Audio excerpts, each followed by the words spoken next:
નમસ્તે વિદ્યાર્થી મિત્રો, લાસ્ટ ટાઈમ આપણે સંતૃપ્ત સંયોજનોમાં આલ્કેન સંયોજનો વિશે સમજ્યા. આજે પણ કોઈ આલ્કેન સંયોજનો છે એ આલ્કેન સંયોજનોના ઉદાહરણ ઉપરાંત એ જે પણ કોઈ આલ્કેન સંયોજનો છે એમના આણ્વીય સૂત્ર કેવી રીતે બને છે અને તે પરથી તેમના બંધારણીય સૂત્ર કેવી રીતે બને છે તે આપણે લાસ્ટ ટાઈમ સમજી ગયા છે. તો વિદ્યાર્થી મિત્રો, આજે પણ કોઈ આલ્કેન સંયોજનો છે એ આલ્કેન સંયોજનોમાં આપણે મિથેન, ઇથેન, પ્રોપેન અને બ્યુટેન જેવા સંયોજનોના આણ્વીય સૂત્ર અને બંધારણીય સૂત્ર આલ્કેન સંયોજનોના સામાન્ય સૂત્ર પરથી આપણે સમજી ગયા છે. એટલે કે આલ્કેન સંયોજનોમાં 1 થી 4 કાર્બન પરમાણુની સંખ્યા ધરાવતા સંયોજનો વિશે સમજી ગયા. તેવી જ રીતે વિદ્યાર્થી મિત્રો, તમે 5 કાર્બન ધરાવતો સંયોજન, 6 કાર્બન ધરાવતો સંયોજન, 7 કે 8 કાર્બન ધરાવતા સંયોજનોનું આણ્વીય સૂત્ર આલ્કેન સંયોજનોનું જે સામાન્ય સૂત્ર છે CnH2n+2 પરથી મેળવી શકો છો. અહીંયા n બરાબર આપણે કાર્બનની જુદી જુદી સંખ્યા દર્શાવીએ તે મુજબ આપણને જુદા જુદા કાર્બન પરમાણુઓના સંયોજનો પ્રાપ્ત થાય છે. અને જો આ અણુ સૂત્ર પરથી આપણને મળે છે તો એ જે પણ કોઈ સંયોજનો છે એ સંયોજનો આલ્કેન સંયોજનો તરીકે ઓળખવામાં આવે છે. કેમ? તો એ સંયોજનોમાં કાર્બન કાર્બન પરમાણુ વચ્ચે એક જ બંધ જોવા મળે છે. એટલે કે કાર્બન કાર્બન પરમાણુ વચ્ચે એક ઇલેક્ટ્રોનની ભાગીદારી થયેલી જોવા મળે છે. અને બાકી જે ઇલેક્ટ્રોન છે એ ઇલેક્ટ્રોનને સંતોષવા માટે એ એક સંયોજકતા ધરાવતા જે હાઇડ્રોજન પરમાણુ છે તેમની પાસે ઇલેક્ટ્રોનની ભાગીદારી કરે છે અને આલ્કેન સંયોજનો જુદા જુદા આલ્કેન સંયોજનો બનાવે છે. તો વિદ્યાર્થી મિત્રો, લાસ્ટ ટાઈમ આપણે આલ્કેન સંયોજનો વિશે સમજી ગયા છે. હવે આજે પણ કોઈ હાઇડ્રોકાર્બન સંયોજનો છે એ હાઇડ્રોકાર્બન સંયોજનોમાં પહેલું સંતૃપ્ત સંયોજનો, એમાં આલ્કેન સંયોજનો સમજી ગયા. હવે બીજા નંબરે અસંતૃપ્ત હાઇડ્રોકાર્બન સંયોજનો છે. તો આજે આપણે અસંતૃપ્ત સંયોજનો વિશે સમજીશું. તો અસંતૃપ્ત સંયોજનો અથવા તો અસંતૃપ્ત હાઇડ્રોકાર્બન સંયોજનો અથવા તો અસંતૃપ્ત કાર્બનિક સંયોજનો જેના વિશે આપણે આજે સમજીશું. તો વિદ્યાર્થી મિત્રો, અસંતૃપ્ત સંયોજનો કોને કહેવામાં આવે છે? તો અગાઉ આપણે સમજી ગયા છે તે જ પ્રમાણે અસંતૃપ્ત સંયોજનો કોને કહીશું? તો અહીંયા કાર્બન કાર્બન પરમાણુ વચ્ચે સહસંયોજક બંધની સંખ્યા કેટલી જોવા મળશે? તો આપણે સમજી ગયા છીએ કે અસંતૃપ્ત સંયોજનો છે એ અસંતૃપ્ત સંયોજનોમાં કાર્બન કાર્બન પરમાણુ વચ્ચે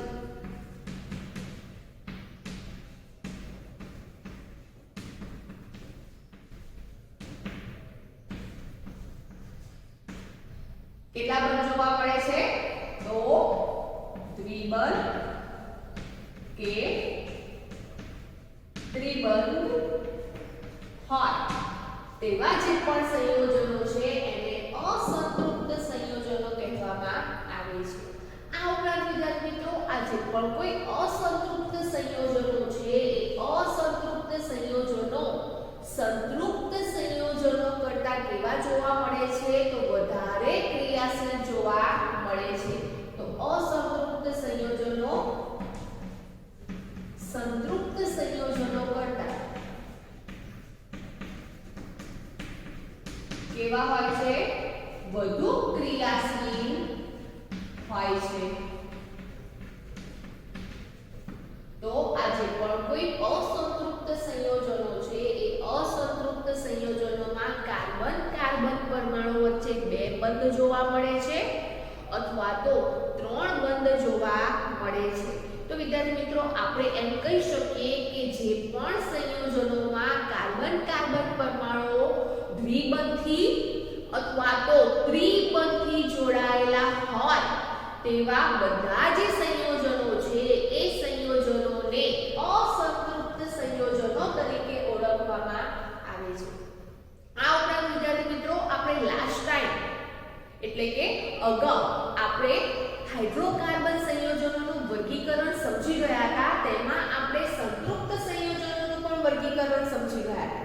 એટલે કે જે સંતૃપ્ત સંયોજન છે એ સંતૃપ્ત સંયોજનોના પ્રકાર કેટલા છે? તો સંતૃપ્ત સંયોજનો છે એ સંતૃપ્ત સંયોજનોના પ્રકાર 2 છે. સાના પરથી પ્રકાર પાડવામાં આવેલા છે? તો કાર્બન કાર્બન પરમાણુ વચ્ચે રહેલો જે બંધ છે એ બંધની સંખ્યાને આધારે અસંતૃપ્ત સંયોજનોના પ્રકાર પાડવામાં આવેલા છે. કયા પ્રકાર જોવા મળે છે? તો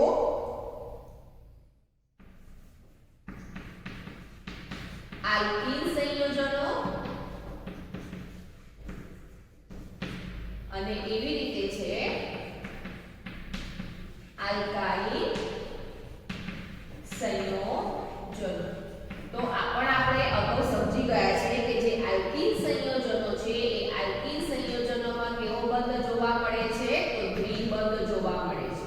એટલે કે જે સંયોજનોમાં કાર્બન કાર્બન પરમાણુ વચ્ચે 2 બંધ જોવા મળે છે તેવા જે સંયોજનો છે એને આલ્કીન સંયોજનો તરીકે ઓળખવામાં આવે છે. અને એવી જ રીતે જે સંયોજનોમાં કાર્બન કાર્બન પરમાણુ વચ્ચે ત્રિબંધ જોવા મળે એવા સંયોજનોને શું કહીશું? આપણે આલ્કાઇલ સંયોજનો કહીશું. તો વિદ્યાર્થી મિત્રો અહીંયા 2 પ્રકારના જે સંયોજનો છે આલ્કીન સંયોજનો અને આલ્કાઇલ સંયોજનો એ બંને કેવા પ્રકારના છે? તો અસંતૃપ્ત પ્રકારના જોવા મળે છે. એમાં સૌથી પહેલા આજે આપણે જે આલ્કીન સંયોજનો છે એ આલ્કીન સંયોજનો વિશે સમજીએ. તો સૌથી પહેલા અસંતૃપ્ત સંયોજનોમાં શું સમજીએ છે? આલ્કીન સંયોજનો. તો આલ્કીન સંયોજનો કોને કહેવામાં આવે છે? તો આપણને ખબર છે તે જ પ્રમાણે કાર્બન કાર્બન પરમાણુ વચ્ચે કેવા બંધ જોવા મળે છે? તો કાર્બન કાર્બન પરમાણુ વચ્ચે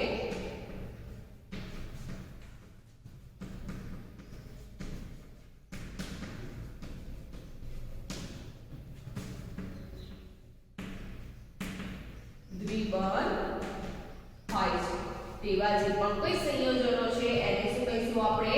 તેવા જે પણ કોઈ સંયોજનો છે એ સંયોજનોને આલ્કીન સંયોજનો કહેવામાં આવે છે. એટલે કે 2 જે કાર્બન છે એ બંને કાર્બનની વચ્ચે કેટલો બંધ જોવા મળે છે? દ્વિબંધ જોવા મળે છે. તો આવી રચના ધરાવતા જેટલા પણ સંયોજનો છે એ બધા જ સંયોજનો કેવા છે? અસંતૃપ્ત સંયોજનો તો છે, પરંતુ તેને આલ્કીન સંયોજનો પણ કહેવામાં આવે છે. તો વિદ્યાર્થી મિત્રો સૌથી પહેલા તો આલ્કીન સંયોજનોમાં કાર્બન કાર્બન પરમાણુ વચ્ચે દ્વિબંધ જોવા મળે છે. આ ઉપરાંત આપણે અગાઉ તેનું સામાન્ય સૂત્ર પણ સમજી ગયા છે. આ જે આલ્કીન સંયોજન છે એનું સામાન્ય સૂત્ર શું છે? તો આલ્કીન સંયોજનોના જુદા જુદા સંયોજનો મેળવવા માટે તેનું એક સામાન્ય સૂત્ર છે અને તે છે CnH2n. આ જે CnH2n જે સૂત્ર છે એ સૂત્રની મદદથી આપણે આલ્કીન સંયોજનોના જુદા જુદા સંયોજનો આપણે મેળવી શકીએ છીએ. જેમાં કાર્બન કાર્બન પરમાણુ વચ્ચે કેટલા બંધ જોવા મળે છે? 2 બંધ જોવા મળે છે. આ ઉપરાંત વિદ્યાર્થી મિત્રો આ જે પણ કોઈ આલ્કીન સંયોજન છે એ આલ્કીન સંયોજનોના જે પણ કોઈ ઉદાહરણ છે, જે સંયોજનો છે તેમનું નામકરણ કેવી રીતે કરવામાં આવે છે? તો આપણે આલ્કેન સંયોજનોમાં સમજી ગયા છે કે આલ્કેન સંયોજનોમાં જે પણ કોઈ આલ્કેન સંયોજનો છે એમાં n પ્રત્યય લગાવવામાં આવે છે. તેવી જ રીતે અહીંયા આલ્કીન બોલાય છે. તો પાછળ ઇન પ્રત્યય જોવા મળે છે. તો આલ્કિન સંયોજનોના જેટલા પણ સંયોજનો છે તેમના નામકરણમાં પાછળ ઇન પ્રત્યય લગાવવામાં આવે છે. તો કયો પ્રત્યય લગાવવામાં આવે છે? ઇન પ્રત્યય લગાડવામાં આવે છે. ઉદાહરણ તરીકે વિદ્યાર્થી આપણને ખબર છે કે એક કાર્બન ધરાવતું સંયોજન કયું છે? તો એક કાર્બન ધરાવતું સંયોજન છે મિથેન. બે કાર્બન ધરાવતું સંયોજન કયું છે? તો બે કાર્બન ધરાવતું સંયોજન છે ઇથેન. ત્રણ કાર્બન ધરાવતું સંયોજન પ્રોપેન અને ચાર કાર્બન ધરાવતું સંયોજન બ્યુટેન. આપણે 1 થી 4 કાર્બન ધરાવતા સંયોજનો વિશે સમજીએ તો મિથેન, ઇથેન, પ્રોપેન, બ્યુટેન જે નામ છે એ આલ્કેન સંયોજનોના છે, પરંતુ આપણે આલ્કિન સંયોજનોના નામ બનાવવા છે તો કેવી રીતે બનાવીશું? તો વિદ્યાર્થી મિત્રો અહીંયા જે મિથેન છે એ મિથેનમાં કાર્બનની સંખ્યા એક જ જોવા મળે છે. આપણે એનું બંધારણીય સૂત્ર વિચારીએ તો મિથેન છે એ મિથેનનું બંધારણીય સૂત્ર આ પ્રમાણે બને છે કે એક કાર્બન અને તેની આસપાસ 4 હાઇડ્રોજન પરમાણુ ઇલેક્ટ્રોનની ભાગીદારી દ્વારા રચાય છે. તો અહીંયા આ મિથેનનું આણ્વીય સૂત્ર શું થાય છે? CH4 અને તેના પરથી આપણે તેનું બંધારણીય સૂત્ર બનાવ્યું છે કાર્બનની આસપાસ 4 હાઇડ્રોજન પરમાણુ એકબંધથી જોડાય છે. હવે વિદ્યાર્થી મિત્રો આજે અહીંયા આપણે આલ્કિન સંયોજનો સમજીએ છીએ. તો આલ્કિન સંયોજનોમાં કાર્બન કાર્બન પરમાણુ વચ્ચે કેવો બંધ જોવા મળે છે? તો કેટલા બંધ જોવા મળે છે? 2 બંધ જોવા મળે છે. સહસંયોજક બંધ તો જોવા મળે જ છે, પણ કાર્બન કાર્બન પરમાણુ વચ્ચે 2 બંધ હોવો જોઈએ. તો તે સંયોજનોને આપણે આલ્કિન સંયોજનો કહી શકીએ છીએ. તો વિદ્યાર્થી મિત્રો અહીંયા ઇથેનમાં તો એક જ કાર્બન છે, તો એક કાર્બન બીજા કાર્બન સાથે કેવી રીતે દ્વિબંધક બનાવશે? તો આ જે આલ્કિન સંયોજનો છે એ આલ્કિન સંયોજનોમાં એક કાર્બન ધરાવતું સંયોજન જોવા મળતું નથી. તો આલ્કિન સંયોજનોમાં એક કાર્બન ધરાવતું કોઈ સંયોજન જોવા મળતું નથી. કેમ? તો આલ્કિન સંયોજનોમાં કાર્બન કાર્બન પરમાણુ જે દ્વિબંધ જોવા મળે છે, જ્યારે એક કાર્બન ધરાવતો જે મિથેન છે એ મિથેનમાં એક જ કાર્બન જોવા મળે છે, જેથી તેમાં દ્વિબંધ જોવા મળતો નથી. માટે આલ્કિન સંયોજનોમાં એક કાર્બન ધરાવતો સંયોજન પ્રાપ્ત થતો નથી. હવે વિદ્યાર્થી મિત્રો બે કાર્બન ધરાવતું સંયોજન કયું છે? તો બે કાર્બન ધરાવતું સંયોજન છે ઇથેન. હવે તેનું નામકરણ આપણે આલ્કિન સંયોજનોમાં કરવું છે. તો આ જે ઇથેન છે એ ઇથેનમાંથી આપણે n પ્રત્યય કાઢી દઈએ અને સાથે સાથે ઇન પ્રત્યય મૂકીએ તો તેનું નામકરણ શું થશે? તો n કાઢીને ઇન મૂકીએ તો શું બને છે? ઇથીન. શું બને છે? ઇથીન. એવી રીતે પ્રોપેનમાંથી n કાઢી દઈએ અને ઇન પ્રત્યય લગાવીએ તો શું બને છે? પ્રોપીન. અને તેવી જ રીતે બ્યુટેનમાંથી n પ્રત્યય કાઢી દઈએ અને ઇન પ્રત્યય લગાવીએ તો શું બનશે? બ્યુટીન. એવી રીતે 5 કાર્બન ધરાવતું સંયોજન છે પેન્ટીન. 6 કાર્બન ધરાવતું સંયોજનનું નામ શું થશે? હેક્સીન. 7 કાર્બન ધરાવતું સંયોજનનું નામ શું થશે? હેપ્ટીન. અને એવી જ રીતે 8 કાર્બન ધરાવતા સંયોજનનું નામ શું થશે? ઓક્ટીન.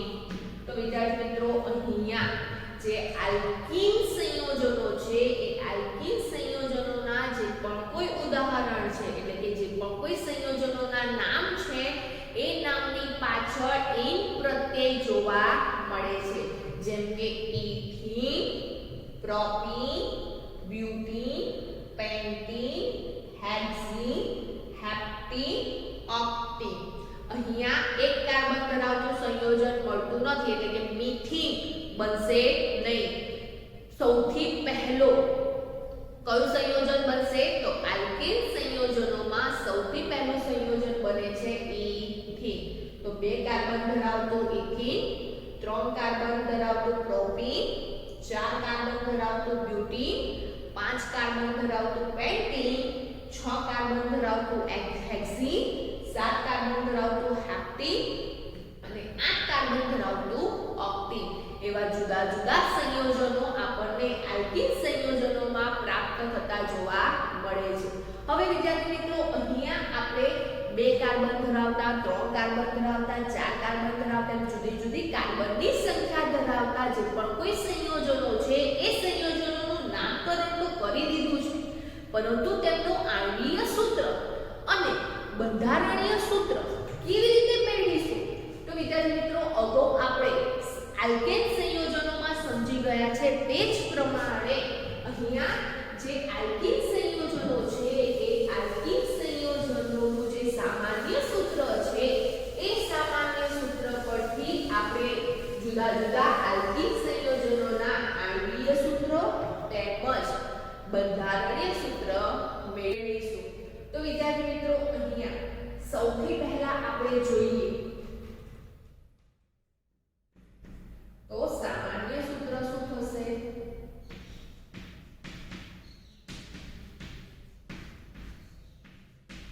તો સામાન્ય સૂત્ર આપણી પાસે છે CnH2n. બરાબર.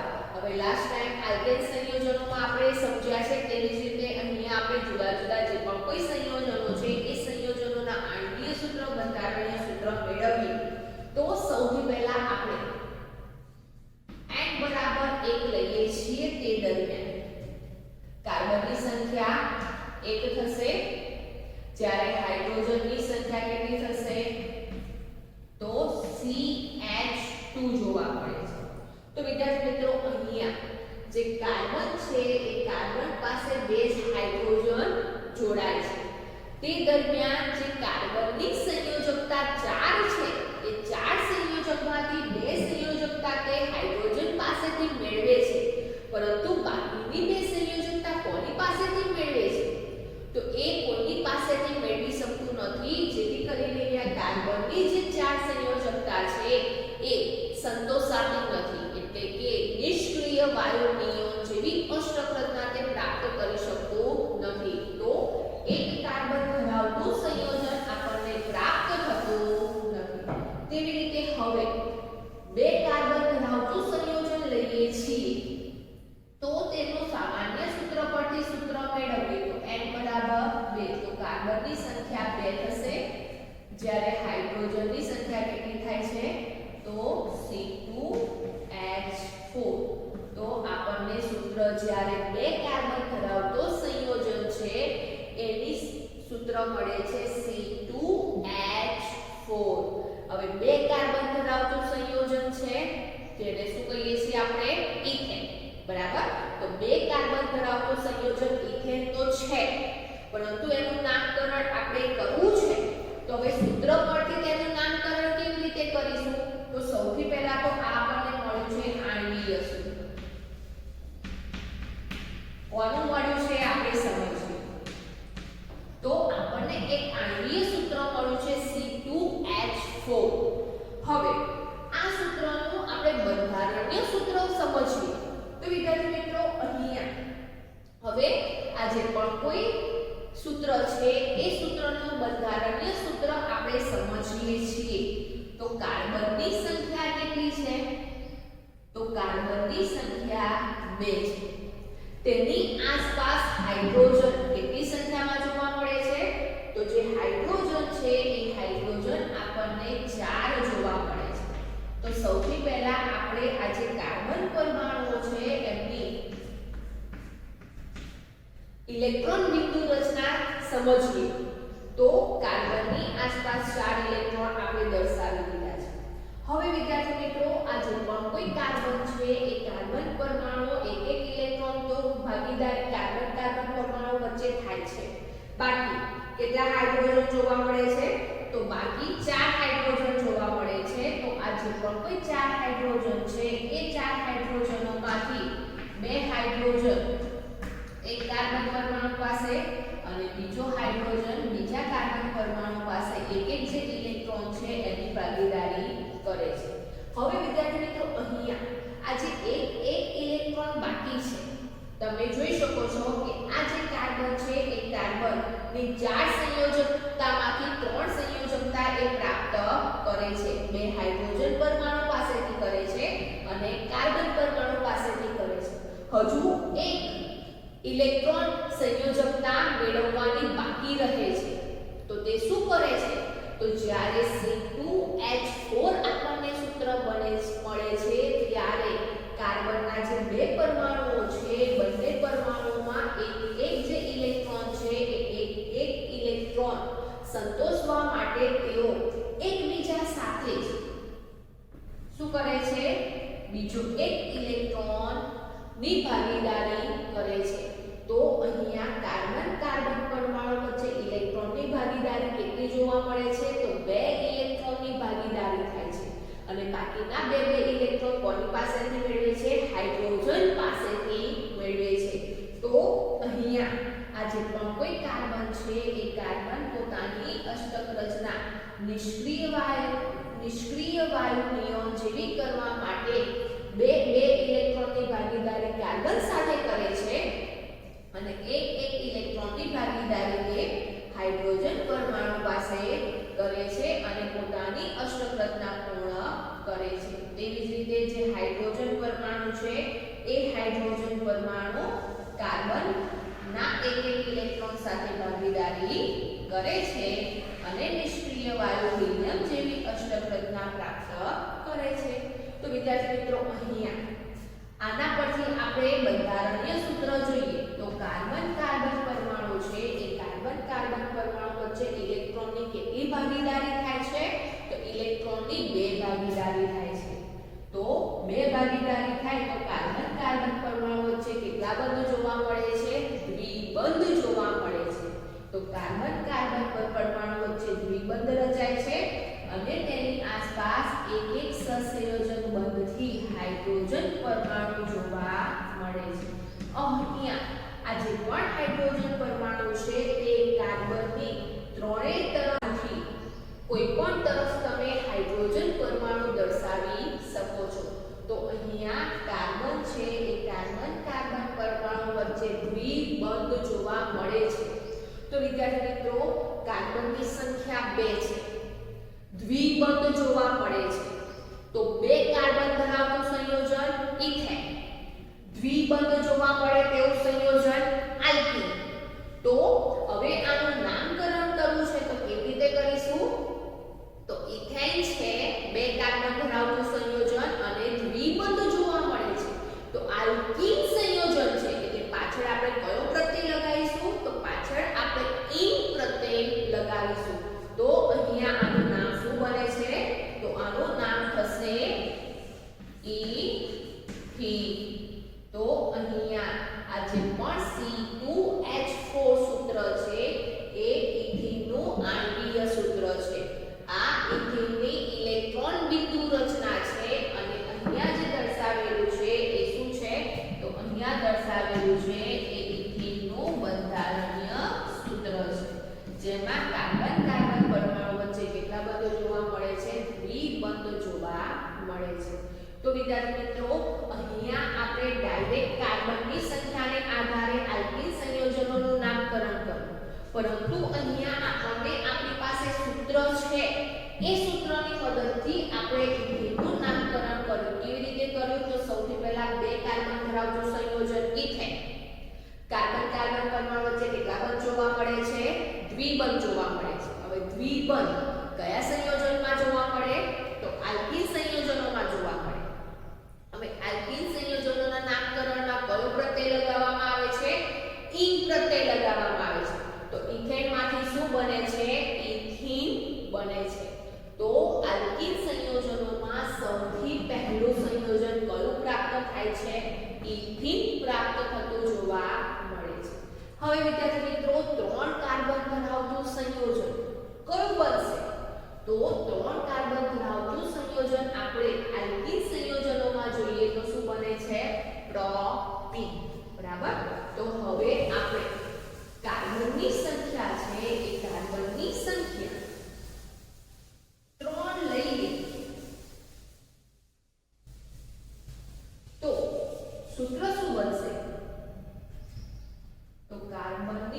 સંખ્યા આપણે n બરાબર 3 લઈએ છીએ તે દરમિયાન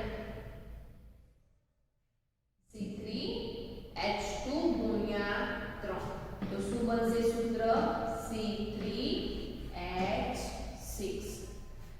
જેમાં કાર્બનની સંખ્યા 3 છે અને હાઇડ્રોજન પરમાણુની સંખ્યા કેવી જોવા મળે છે 6 જોવા મળે છે તો અહીંયા આ છે આણ્વીય સૂત્ર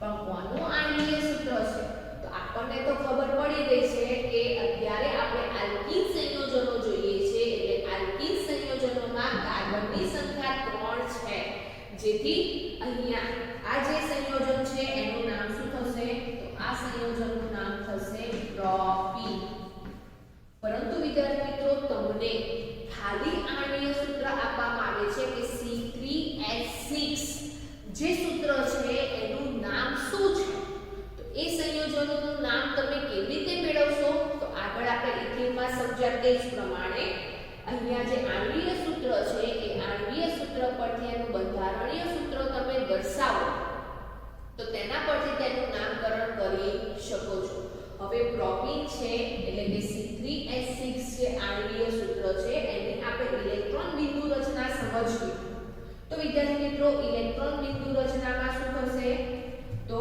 કાર્બન કાર્બન પરમાણુઓ છે એ કાર્બન કાર્બન પરમાણુઓ ની આસપાસ કેટલા હાઇડ્રોજન જોવા મળે છે 6 હાઇડ્રોજન જોવા મળે છે તો હવે આપણે 6 હાઇડ્રોજન ત્રણેય કાર્બન પર બે હાઇડ્રોજન વહેંચી લીધા છે એટલે કે અહીંયા ઇલેક્ટ્રોન બિંદુ રચના આપણે સમજીએ છીએ તો ઇલેક્ટ્રોન બિંદુ રચનામાં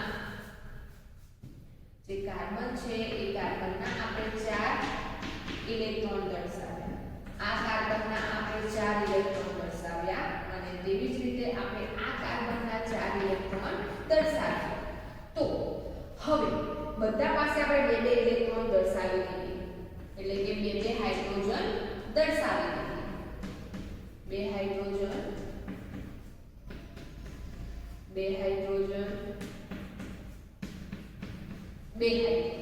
હવે વિદ્યાર્થી મિત્રો જુઓ અહીંયા આ જે કાર્બન છે એ કાર્બનને તો 4 સંયોજકતા પ્રાપ્ત થઈ ગઈ છે બે હાઇડ્રોજન પરમાણુ પાસેથી મેળવે છે અને બે સંયોજકતા કાર્બન પરમાણુ પાસેથી મેળવે છે પરંતુ આસપાસ રહેલા જે કાર્બન પરમાણુઓ છે એ કાર્બન પરમાણુઓને એક સંયોજકતા બાકી રહે છે તો 4 માંથી એમને 3 સંયોજકતા પ્રાપ્ત થાય છે એક સંયોજકતા પ્રાપ્ત થતી નથી તો અહીંયા એક સંયોજકતા મેળવવા માટે તે શું કરે છે તો વિદ્યાર્થી મિત્રો અહીંયા એક સંયોજકતા મેળવવા માટે કાર્બન કાર્બન પરમાણુ વચ્ચે દ્વિબંધ જોવા મળશે પરંતુ અહીંયા તમને કયા કાર્બન પરમાણુ વચ્ચે દ્વિબંધ જોવા મળશે તો તમે અહીંયા કોઈ પણ બે કાર્બન પરમાણુ વચ્ચે દ્વિબંધ દર્શાવી શકો છો અહીંયા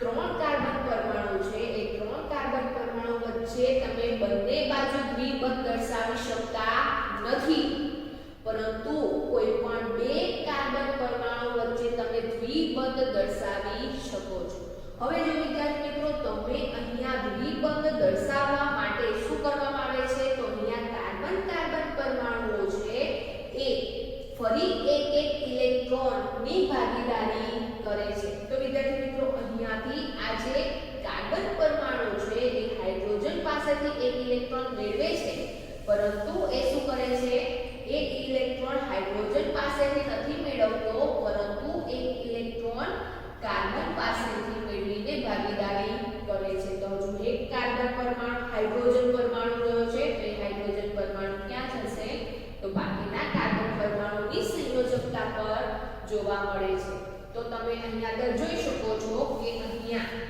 આ કાર્બનની 4 સંયોજકતા જોવા મળે છે આ કાર્બનમાં પણ 4 સંયોજકતા જોવા મળે છે તેવી જ રીતે આ કાર્બનમાં પણ 4 સંયોજકતા જોવા મળે છે તો આમ અહીંયા જે કોઈ કાર્બન છે એ કાર્બન નિષ્ક્રિય વાયુ નિયમ જેવી અષ્ટક રચના પ્રાપ્ત કરે છે જેમાં આ જે પણ કોઈ કાર્બન પરમાણુઓ છે એ કાર્બન પરમાણુઓ વચ્ચે બે ઇલેક્ટ્રોનની ભાગીદારી જોવા મળે છે. જ્યારે આ બંને કાર્બન વચ્ચે ઇલેક્ટ્રોનની ભાગીદારી કેવી જોવા મળે છે?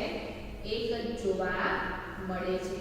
તો અહીંયા આ જે ઇલેક્ટ્રોન બિંદુ રચના છે એ ઇલેક્ટ્રોન બિંદુ રચના કોની છે?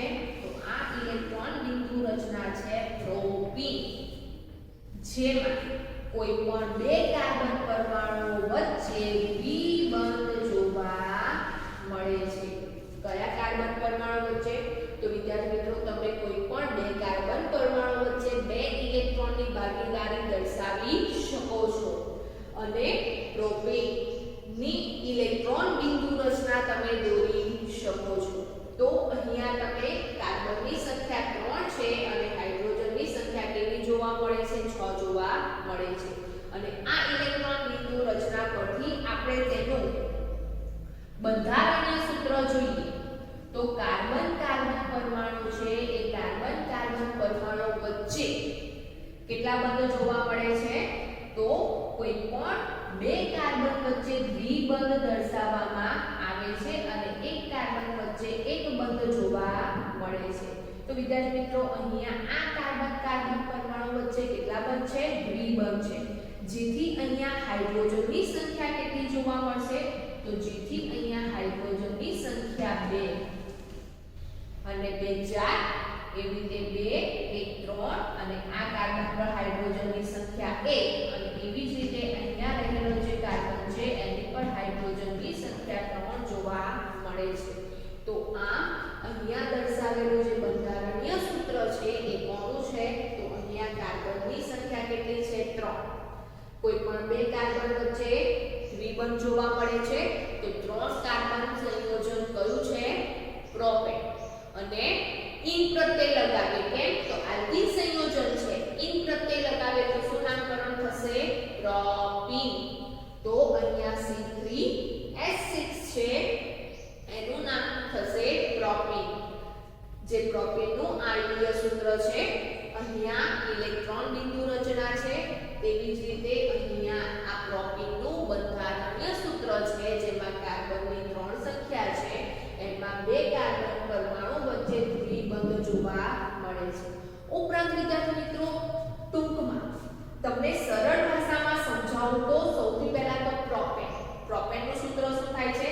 તો પ્રોપેનનું આપણે બંધારણીય સૂત્ર લખીએ તો કાર્બનની સંખ્યા 3 અને તેની આજુબાજુ હાઇડ્રોજન પરમાણુ, જે આપણે લાસ્ટ ટાઈમ સમજી ગયા છે. હવે જો તમને આલ્કેન સંયોજનોના જે પણ કોઈ સંયોજનો છે એમના આણ્વીય સૂત્ર કે પછી બંધારણીય સૂત્ર તમને આવડતા હોય તેના પરથી પણ તમે આલ્કીન સંયોજનોના બંધારણીય સૂત્ર મેળવી શકો છો અને એ બંધારણીય સૂત્ર પરથી તમે એનું આણ્વીય સૂત્ર મેળવી શકો છો. તો ઉદાહરણ તરીકે આપણે પ્રોપેનનું જ સમજીએ તો સૌથી પહેલા આલ્કેન સંયોજનોમાં 3 કાર્બન ધરાવતો સંયોજન છે પ્રોપેન. તો પ્રોપેનનું અહીંયા આપણે બંધારણીય સૂત્ર દર્શાવી દીધું છે.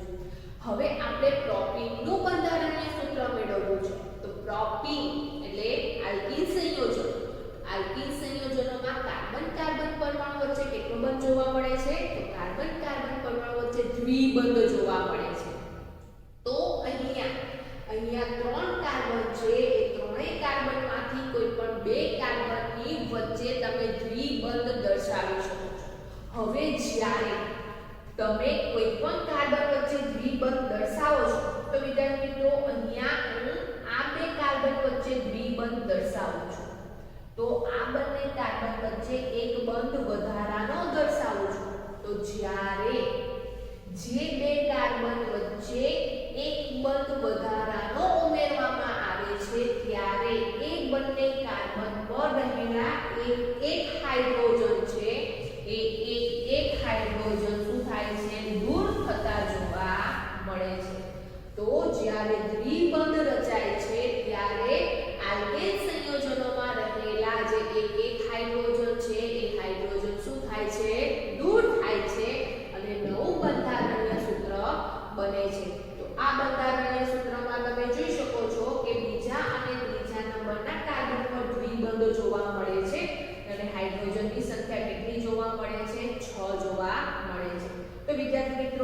અહીંયા પ્રોપીન છે એ પ્રોપીનનું બંધારણીય સૂત્ર પહેલા અને બીજા કાર્બન પરમાણુ વચ્ચે પણ દ્વિબંધ જોવા મળે તો પણ તે પ્રોપીનનું બંધારણીય સૂત્ર છે, અથવા તો બીજા અને ત્રીજા કાર્બન પરમાણુ વચ્ચે દ્વિબંધ જોવા મળે તે વખતે આવ્યા બંધારણીય સૂત્ર જોવા મળે છે. તો આલ્કેન સંયોજનો પરથી પણ તમે આલ્કીન સંયોજનોના બંધારણીય સૂત્ર આ રીતે મેળવી શકો છો.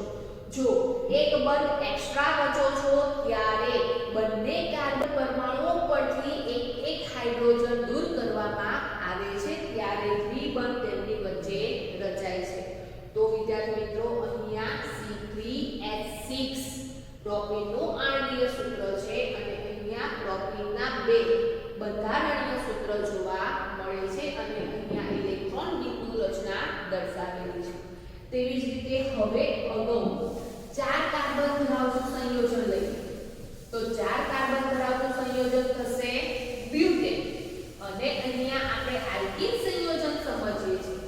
તો આલ્કીન સંયોજનોમાં 4 કાર્બન ધરાવતું સંયોજન કયું થશે? બ્યુટીન. તો n બરાબર 4 લઈએ તો આપણને આણ્વીય સૂત્ર શું મળશે? તો આણ્વીય સૂત્ર મળશે C4H8. આ શું છે? આણ્વીય સૂત્ર છે. પણ કોનું આણ્વીય સૂત્ર છે? તો 4 કાર્બન ધરાવતું સંયોજન છે, આલ્કીન સંયોજન છે, માટે 4 કાર્બન ધરાવતું સંયોજન છે બ્યુટીન. તો આ બ્યુટીનનું આણ્વીય સૂત્ર છે. હવે વિદ્યાર્થી મિત્રો અગાઉ ઇથીન અને પ્રોપેનની ઇલેક્ટ્રોન બિંદુ રચના સમજી ગયા તેવી જ રીતે તમે બ્યુટીનની પણ ઇલેક્ટ્રોન રચના દર્શાવી શકો છો. પરંતુ હવે આપણે ડાયરેક્ટ આ જે બ્યુટીન છે એ બ્યુટીનનું બંધારણીય સૂત્ર સમજીએ. તો ડાયરેક્ટ બ્યુટીનનું બંધારણીય સૂત્ર કેવી રીતે મેળવવામાં આવે છે? તો વિદ્યાર્થી મિત્રો અહીંયા બ્યુટીન છે એટલે કે એનું આલ્કેન સંયોજન કયું થશે? બ્યુટેન. તો સૌથી પહેલા આપણે શું કરીશું? બંધારણીય સૂત્ર મેળવવા માટે જે બ્યુટેન છે એ બ્યુટેનનું આપણે બંધારણીય સૂત્ર લખીશું. તો સૌથી પહેલા બ્યુટેનનું બંધારણીય સૂત્રમાં 4 કાર્બન પરમાણુઓ એક બંધથી જોડાયેલા જોવા મળે છે અને તેની આસપાસ હાઇડ્રોજન પરમાણુઓ જોવા મળે છે. તો અહીંયા આ જે બંધારણીય સૂત્ર છે એ કોનું છે? તો બ્યુટેનનું છે. પરંતુ આપણે બંધારણીય સૂત્ર કોનું મેળવવાનું છે? બ્યુટીનનું મેળવવાનું છે. તો કેવી રીતે મેળવીશું? તો હમણાં પ્રોપીનનું સમજ્યા તે જ પ્રમાણે હવે અહીંયા કોઈ પણ બે કાર્બનની વચ્ચે આપણે એક દ્વિબંધ દર્શાવવો છે. તો કોઈ પણ એક કાર્બન વચ્ચે આપણે દ્વિબંધ દર્શાવીએ તો સૌથી પહેલા આપણે આ કાર્બન વચ્ચે દ્વિબંધ દર્શાવીએ છીએ એટલે કે બીજો એક એક્સ્ટ્રા બંધ દર્શાવીએ છીએ. તો શું થશે? તો પહેલા બીજા નંબરના કાર્બન પર આપણે એક એક્સ્ટ્રા બંધ રચ્યો છે જેને કારણે શું થશે? તો એની આસપાસ રહેલા જે એક હાઇડ્રોજન છે એ એક હાઇડ્રોજનનું વિસ્થાપન થતું જોવા મળે છે એટલે કે એક હાઇડ્રોજન દૂર થતો જોવા મળે છે. તો આ જે બંધારણીય સૂત્ર છે જેમાં કાર્બન પરમાણુ વચ્ચે દ્વિબંધ જોવા મળે છે, ઉપરાંત કાર્બનની સંખ્યા 4 છે અને હાઇડ્રોજનની સંખ્યા કેવી જોવા મળે છે? 8 જોવા મળે છે. તો આ બંધારણીય સૂત્ર કોનું છે? તો આ બંધારણીય સૂત્ર છે બ્યુટીનનું. આ ઉપરાંત બ્યુટીનના જુદા જુદા પણ બંધારણીય સૂત્ર મેળવી શકાય છે. તો આપણે બીજું બંધારણીય સૂત્ર કેવી રીતે મેળવી શકીશું?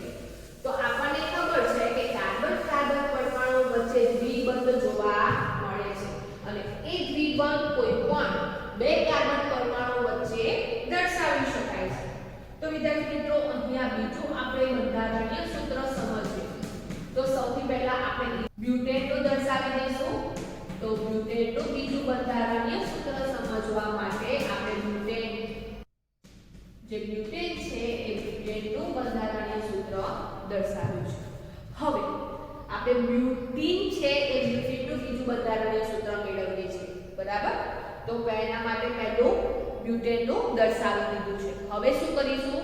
તો અહીંયા આપણે પહેલા અને બીજા નંબરના કાર્બન પર દ્વિબંધ દર્શાવેલો છે.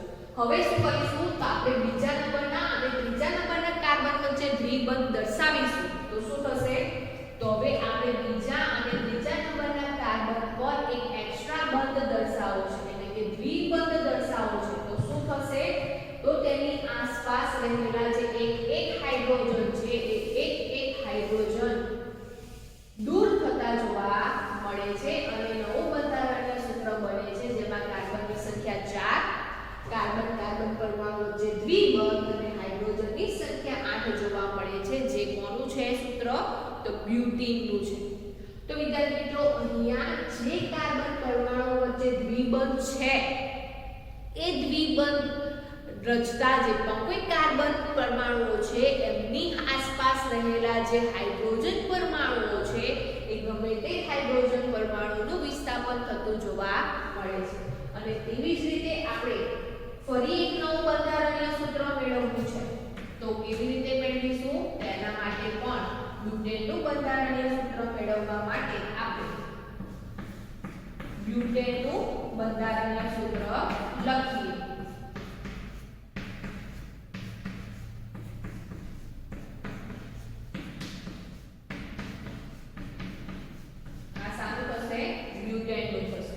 હવે બ્યુટેનમાંથી આપણે બ્યુટીન મેળવવું છે. તો બ્યુટીનમાં તો ખબર છે કે કાર્બન કાર્બન પરમાણુ વચ્ચે બે બંધ જોવા મળે છે. તો અહીંયા આપણે ત્રીજા અને ચોથા નંબરનો જે કાર્બન છે એ બંને વચ્ચે એક બંધ એક્સ્ટ્રા બનાવીએ છીએ એટલે કે દ્વિબંધ બનાવીએ છીએ. તો ત્રીજા અને ચોથા નંબરના કાર્બન પર જ્યારે આપણે દ્વિબંધ રચીએ છીએ ત્યારે ત્રીજા અને ચોથા નંબરના કાર્બન પરથી એક હાઇડ્રોજન પરમાણુ શું થશે વિસ્થાપન થતું જોવા મળે છે અને નવું બંધારણીય સૂત્ર બને છે. તો આમ જે બ્યુટીન છે એ બ્યુટીનના બંધારણીય સૂત્ર કોઈ પણ રીતે તમે દર્શાવી શકો છો પરંતુ એમાં કાર્બન કાર્બન પરમાણુ વચ્ચે કોઈ પણ બે કાર્બન પરમાણુ વચ્ચે દ્વિબંધ જોવા મળે છે અને જે બે કાર્બન પરમાણુ વચ્ચે દ્વિબંધ જોવા મળે છે તેમાં એક હાઇડ્રોજન કેવો જોવા મળે છે ઓછો જોવા મળે છે. તો આ વિદ્યાર્થી મિત્રો આજે પણ કોઈ આલ્કીન સંયોજનો છે એ આલ્કીન સંયોજનોમાં નામકરણમાં ઇન પ્રત્યય લગાવવામાં આવે છે. તેનું સામાન્ય સૂત્ર છે CnH2n. તેના પરથી આલ્કીન સંયોજનોના જુદા જુદા સંયોજનોના આણ્વીય સૂત્ર મેળવવામાં આવે છે અને તેના પરથી બંધારણીય સૂત્ર મેળવવામાં આવે છે. તો વિદ્યાર્થી મિત્રો અહીંયા આપણે 2 કાર્બન ધરાવતો બ્યુટીન, 3 કાર્બન ધરાવતો પ્રોપીન અને 4 કાર્બન ધરાવતો બ્યુટીન નું આણ્વીય સૂત્ર અને બંધારણીય સૂત્ર સમજ્યા. તેવી જ રીતે વિદ્યાર્થી મિત્રો તમે 5 કાર્બન ધરાવતું 6, 7, 8 કાર્બન ધરાવતા પેન્ટીન, હેક્સીન, હેપ્ટીન, ઓક્ટીન ના આણ્વીય સૂત્ર મેળવી શકો છો અને તેવી જ રીતે તેના બંધારણીય સૂત્ર પણ લખી શકો છો. તો આમ આજે આપણે અસંતૃપ્ત સંયોજનોમાં આલ્કીન